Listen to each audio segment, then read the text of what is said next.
నమస్తే, welcome to our channel. నేను మీరా. కేసీఆర్ గారి కుటుంబానికి సంబంధించి ప్రధానంగా బీఆర్ఎస్ పార్టీ జరుగుతున్న ప్రస్తుతం స్థితిగతులు చూస్తే ప్రధానంగా కవిత గారు ఆ పార్టీ నుంచి సస్పెండ్ అవ్వడం జరిగింది. అయితే కవిత గారు జాతక రీత్యా అసలు ఎలా ఉండబోతోంది, పార్టీ నుంచి ఉండరా అనే అంశం గురించి ఇదివరకే మన తెలుగు రాజ్యంలో ప్రముఖ ఆస్ట్రాలజర్ అమరో కశ్యప్ గారు చర్చించడం జరిగింది. ప్రధానంగా ఆవిడ జాతక రీత్యా చూస్తే అప్పటికే ఆవిడకి కేసీఆర్ గారితో ఉన్న విభేదాలు అవనివ్వండి, ఆవిడ కొత్త పార్టీ ఏర్పడుతుంది, ఆవిడ రాజకీయంగా ఆవిడ ఎలా ఉండబోతున్న అంశం గురించి ఇదివరకే మనం చర్చించాం. ఆ వీడియో మన తెలుగు రాజ్యం ఛానల్లో ఉంది, కింద డిస్క్రిప్షన్లో లింక్ ఉంది, ఒకసారి వెళ్ళి చూడండి. అయితే ఇప్పుడు ఆయన చెప్పినట్లుగానే కవిత గారు కొత్త పార్టీని కూడా అనౌన్స్ చేసినట్టుగా ఈరోజు ప్రెస్ మీట్ అయింది. అయితే ఇప్పుడు నెక్స్ట్ స్టెప్ ఏంటి, కవిత గారి రాజకీయ చతురత ఎలా ఉండబోతోంది, ఆవిడ జాతక రీత్యా అని అనేక రకాల అంశాల గురించి మనతో మరొకసారి కులంకుషంగా వివరించడానికి ప్రముఖ ఆస్ట్రాలజర్ అమరో కశ్యప్ గారు ఉన్నారు. ఆయన అడిగి మరిన్ని వివరాలు తెలుసుకుందాం. సార్ నమస్తే. చిరంజీవి సుఖీభవ. సో కవిత గారు మీరు అన్నట్లుగానే పార్టీ నుంచి సస్పెండ్ అంటే విడిపోయారు. ఇప్పుడు ఏంటి, పార్టీని అనౌన్స్ చేస్తున్నారు, అసలు వేరే పార్టీలో విలీనం చేస్తారా, ఆవిడ పోయి కలుస్తారా, లేకపోతే ఏంటి అసలు? ఇదివరకు కూడా మనం డిస్కస్ చేసాము. కేసీఆర్ గారిది ఆశ్లేష నక్షత్రం. ఆశ్లేష నక్షత్రంలో వారికి సంతానంతో విభేదాలు ఉంటాయని చెప్పాము. గాంధీ గారు కూడా ఆశ్లేష నక్షత్రం, ఆయనకు కూడా కొడుకుతో విభేదాలు వచ్చి పెద్ద కొడుకు ఆయనకి దూరంగా బతికాడు. ఆ గాంధీ గారికి తర్వాత కూడా ఆయన దగ్గరికి రానివ్వలేదన్నమాట. అదేవిధంగా కేసీఆర్ గారికి కూడా ఈ కవిత గారితో విభేదాలు వచ్చినవి. ఈ కవిత గారితో అప్పుడు విభేదాలు వచ్చినాయి. ఏం జరుగుతుంది అనేప్పుడు రాబోయే పరిణామాలు మనం అప్పుడు చెప్పాము. అదేవిధంగా ఇప్పుడు ఆమె పార్టీ నుంచి సస్పెండ్ అవ్వడం, బయటకు రావడం జరిగింది. ఆమె సొంతంగా ఒక పార్టీ పెట్టి దాని గురించి తన ప్రయత్నమే, తన ద్వారా తనే ప్రయత్నించి రాజ్యాధికారాన్ని సంపాదించుకునే మార్గంలో ఆమె ప్రయత్నిస్తున్నారు. ఆమె నాకున్న ఇన్ఫర్మేషన్ ప్రకారం ఆమె జాతకం ఆమెకు అనుకూలంగానే ఉన్నది. ఆమెకు గురుదశలో గురువు కొంత ప్రతికూలంగా ఉండటం వల్ల ఆ లిక్కర్ అటువంటి కేసులో ఇన్వాల్వ్ అవటం, కారాగారానికి వెళ్ళటం, శిక్ష పొందడం జరిగింది. అది గురువు ఎవరికైనా జాతకంలో ఫైనాన్షియల్ ఇటువంటి ఆర్థికపరమైన ఆరోపణలు కానీ నేరాలు కానీ జరుగుతున్నాయంటే చేయించేవాడేమో బుధుడు, దానికి శిక్షించేవాడు గురువు. ఆ రకంగా ఈమెకు గురువు శిక్షించడం జరిగిపోయింది. ఇక గురువు ఇచ్చే శుభపరిణామాలు ఈమెకి రావాలి. ప్రస్తుతం ఆమెకి గురుదశ నడుస్తున్నది. అందుచేత ఆమె సొంతంగా ఒక పార్టీ పెట్టుకోవటం, వేరే పార్టీలతో టైఅప్ అయ్యి ఈ రాజకీయాల్లో సుస్థిరంగా ఉండటం జరుగుతుంది. ఆమె తెలంగాణ రాజకీయాల్ని ప్రభావితం చేస్తారు. ఆమెకి మంచి రాజకీయ భవిష్యత్తు ఉన్నది. ఆమె గురుదేశంలో ఆమెకి ఇంకా ప్రముఖ స్థానం వచ్చి ఆమె సొంతంగా పార్టీ పెట్టి దాని ద్వారా కానీ లేదా వేరే పార్టీలతో కలిసి కూటమిలాగా ఏర్పడి కానీ అధికారాన్ని చేపట్టడం జరుగుతుంది. ఆమె జీవితంలో ఏదో ఒక దశలో తప్పనిసరిగా తెలంగాణకి ముఖ్యమంత్రి అయ్యే అవకాశం ఉంది. అయితే గురువు గారు, ఇప్పుడు కేసీఆర్ గారికి సంబంధించి సిబిఐ ఎంక్వైరీ జరుగుతోంది అని బలంగా వినిపిస్తోంది, జైలుకు కూడా వెళ్ళబోతున్నట్టుగా తెలుస్తుంది. అయితే ఏంటి అసలు నిజం, వాస్తవమా, ఏంటి అసలు? కేసీఆర్ గారికి చెప్పాము, ఆయనకు రాహుదేశలో ఆయనకి యోగం వచ్చింది. రాహుదేశ అయిపోయిన యోగం తగ్గిపోయింది. నెక్స్ట్ వచ్చి గురుదశ. ఆ గురుదశ ఆయనకి అనుకూలం కాదు. అందువల్ల ఈ గురువు అనుకూలం కాని వారికి ఇటువంటి అవమానాలు, అపప్రదలు అటువంటి జరుగుతాయి.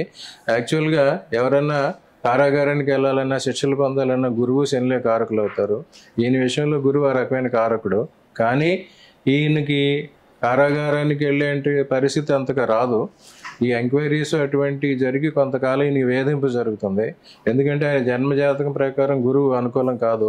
అదే గురువు ఇప్పుడు ఈయనకి వ్యయ స్థానంలో ఉన్నాడు. రాశిని బట్టి ఆ వ్యయ స్థానంలో ఉన్న గురువు ఇటువంటి దుష్పరిమాణాలు కలిగిస్తాడు. వ్యయ స్థానంలో ఉన్న గురువు ఎక్కువగా ఇటువంటి అవమానాలు, నిందలు, నీలాపనిందలు అటువంటి కారకుడు ఒక పక్క, ఇంకొక పక్క ఆరోగ్య భంగానికి కారకుడు అవుతాడు. అందుకే ఆయనకి గత కొన్ని నెలలుగా ఆరోగ్యం భంగం జరగటం, హాస్పిటల్కి వెళ్ళి రావడం జరుగుతుంది. ఈ రకమైన పీడ ఈయనకి ఈ విశ్వాసనామ సంవత్సరం అంతా అయిపోయే వరకు ఉంటుంది.